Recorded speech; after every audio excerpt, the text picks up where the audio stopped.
येता 5वी नवोदय परीक्षेमध्ये आकृत्यावर आधारित प्रश्नांमध्ये आरशातील प्रतिमा या घटकावर आधारित काही प्रश्न आपल्याला विचारले जातात.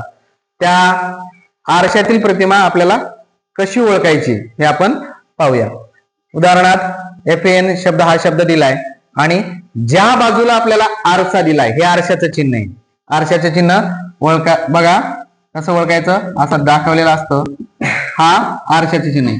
ज्या बाजूला आरसा दिलाय त्या बाजूला काय करायचं आपल्याला एक ट्रिक सांगतो तुम्हाला.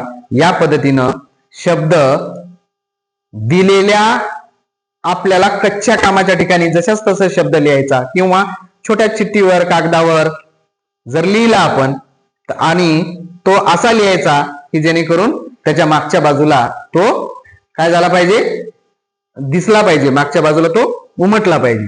या बाजूला बघा मी जशाच तसं लिहिला आणि आरसा या उजव्या बाजूला ठेवला होता. या बाजूला मी जशाच तसं ठेवला आणि उजव्या बाजूला आरसा दिलेला असल्यामुळं मी हा कागद उजव्या बाजूला पलटी करणार.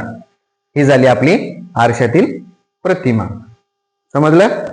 आता पहा, जर आरसा आपल्याला अक्षरांच्या शब्दांच्या खालच्या बाजूला जर दिला, काय करायचं? सोपं.